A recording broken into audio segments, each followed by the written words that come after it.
what are the most crazy things you've seen around? Whom to follow in the space? Who will actually put the $1 billion in a DAO? Institutions find DAOs useful. I wouldn't give anyone tax advice, but I think that one of the reasons they do that is to reduce the nexus to other jurisdictions. So that's a driver. Awesome. Who are the biggest DAO designers right now? Some of the DAOs themselves, like Optimism, is putting out very good content, and anyone in their ecosystem would be worth following. GM, welcome to DAO Heroes, a channel for crypto professionals, people who create DAOs, who work at DAOs, who invest in DAOs, and people who move their careers to Web3. Here we do explainers, tutorials, product reviews, experiments, and like today, expert interviews. Today we'll talk about DAO design, DAO strategy, how to structure DAO legally, how to plan for all the moving pieces, how to make sense of what everyone will do, how things will interact with each other, operating company, contributors, if there are any other entities involved, what's the relationship with them, what are the goals, what are the metrics. And today our guest is Dane Lund from Alliance DAO. Alliance DAO is a premier accelerator for Web3 projects. My company, SuperDAO, was a graduate of most recent complete cohort, cohort 7. We think it was fantastic experience, better than Y Combinator, where I also graduated from before. If you have Web3 projects, you definitely should apply to Alliance. Welcome, Dane. Yuri, thanks for having me. So let's maybe start on your personal journeys. Sure. So I started in a smattering of institutional roles. I began as an attorney. I was a litigator at a firm called Wilkie Farr, focused on corporate governance and shareholders' rights, and really looked at the inner workings of boardrooms. And I didn't want to be a lawyer for my entire career, but I thought it was a great prep. I moved over to become an investment banker, where I financed private equity transactions. Got to see every type of company, other than very specific like mining companies. So all across the economy, saw how companies operate and how they're structured. I took that into an investing career. I did some private debt, litigation finance even, and really tried to bring my career to, bring the law, finance, and organizational design together. I started investing in crypto in about 2016, really as a novice, buying Ethereum, learning a little bit about it. Didn't become focused on crypto in earnest until about 2020, when I learned more about DAOs and saw kind of this great nexus of the three things I'd been focusing on. I started with policy, really working in Illinois to have Illinois adopt pro-crypto stances. Still working on those. And I met Alliance along the way. And when I learned that they were really thinking about DAO structuring, we had a great conversation. Ultimately, they brought me on to work on DAO design. Awesome. And Illinois, was it the state legislation level or some other levels? Still working on a few things. Really want to push for a DAO statute like Wyoming has. There are also bank charter statutes and the likes. But it's a state level, legislative body. State government. That's exactly right. I stopped following their politics after they have a governor put in prison or something. Don't know what happened. Couple of them. Oh, nice. Great legacy. I hope you're the better. So great. So let's start with things to like the key terms. I've heard the term foundation. The thing that is a legal kind of counterpart in the traditional legal systems, that counterpart to a DAO. There is some issuing companies, there is this and that. So what are the key terms to know when you just describe your DAO setup or plan your DAO formation long term? Sure. So the consensus is moving toward what you mentioned, which is a foundation structure. That's a reference to a specific type of company in the Cayman Islands. It's a Cayman Foundation company. I think some enterprising attorneys discovered it. It's a very minimal internal structure business, meaning you can design it to do a lot of different things. It had begun as kind of a company that held fairly risky assets. It turns out that it's a good structure to represent DAOs. And I think it's important. There are a couple of different ways that people are looking at foundations.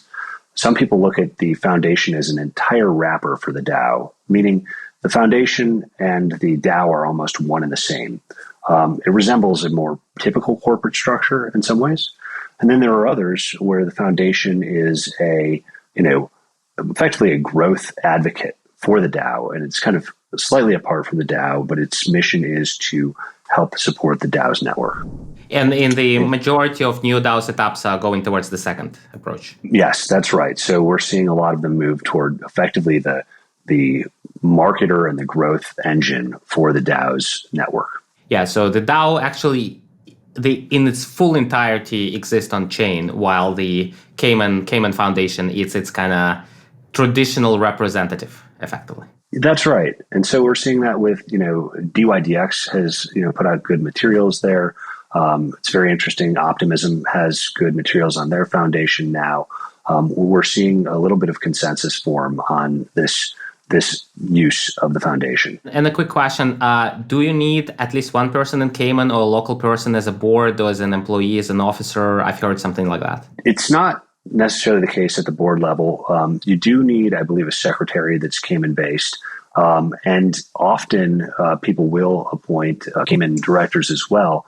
I wouldn't give anyone tax advice, but I think that one of the reasons they do that is to reduce the nexus to other jurisdictions.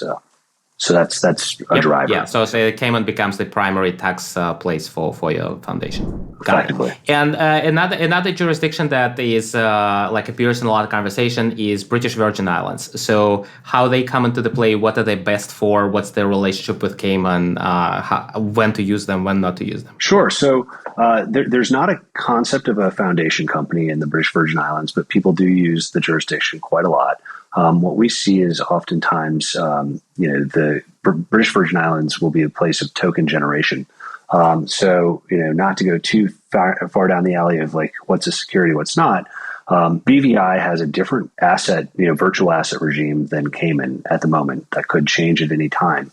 But because of that, some people have found that BVI is a more favorable jurisdiction for actually generating tokens and having digital assets that then form the network or effectively the tokenized system for the DAO that resides in Cayman with the foundation. So to simplify, the ownership and the responsibility resides in Cayman, while money and tokens kind of activities more in BVI.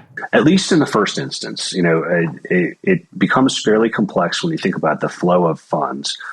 It could be the case that the funds effectively flow out of BVI into Cayman entirely. And this is just what I've observed. Yep, got it.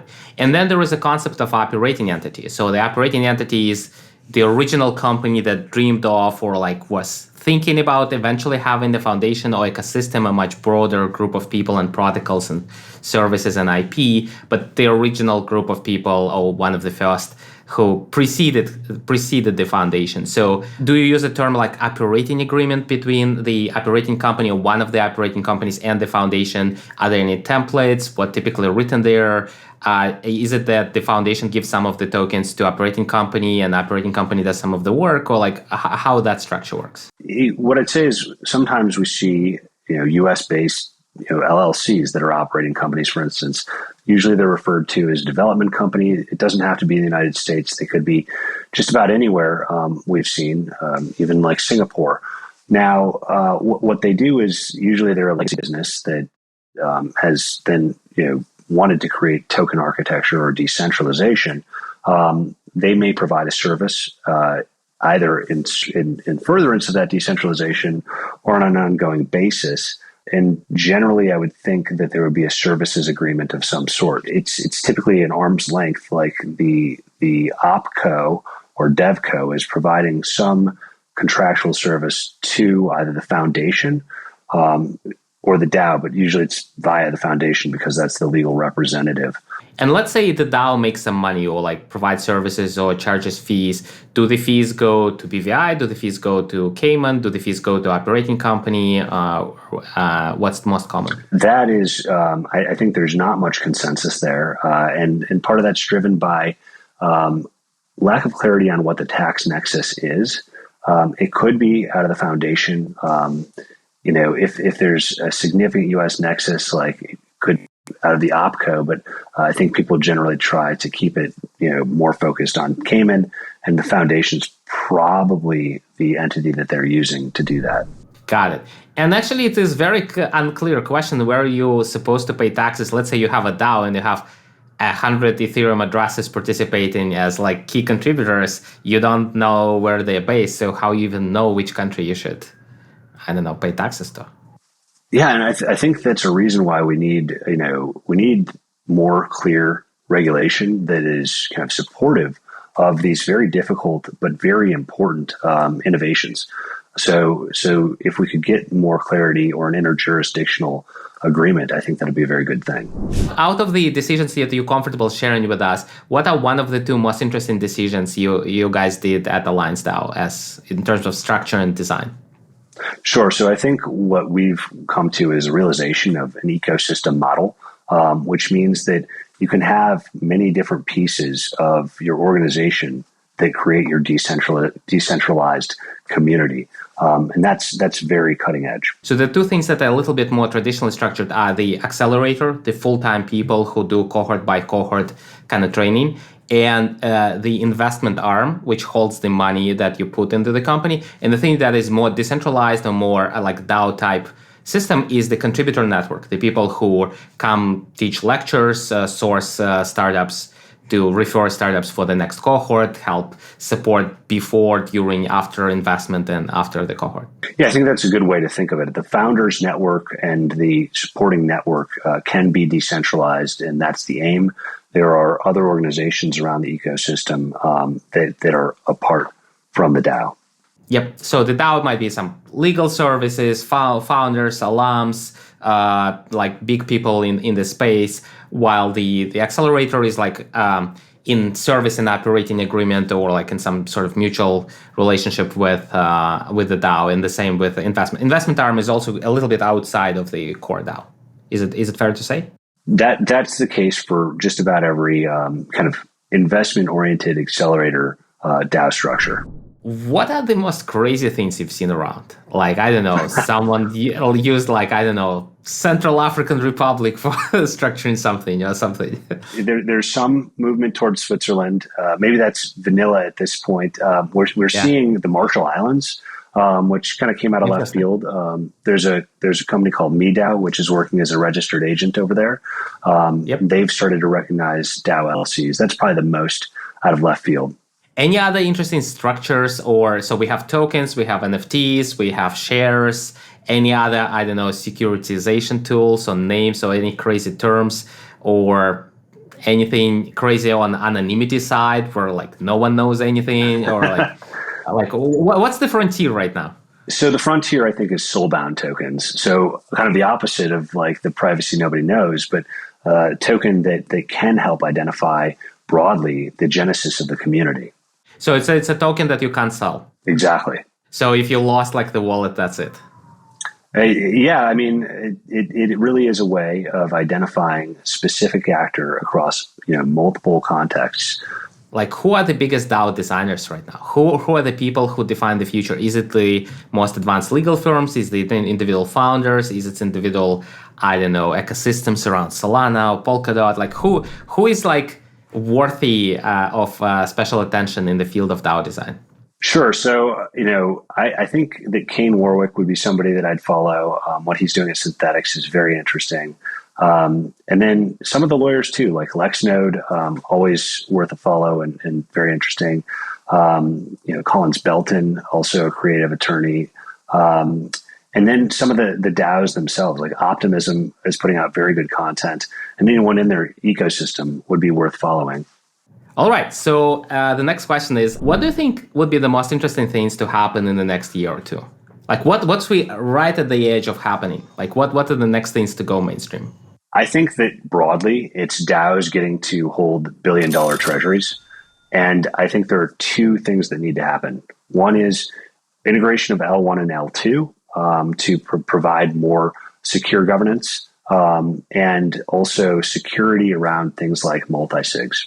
Do you think that those billion-dollar treasury will have on-chain governance, or they will have like Yeah, the multi-sig committee like handles the transfer. You can vote all you like, but until multi-sig council members sign, nothing moves. I think that you'll see multi-sigs for some time, but there's a strong drive philosophically and also just for business purposes to kind of disintermediate multi-sigs and go fully on chain. So I think that's a trend.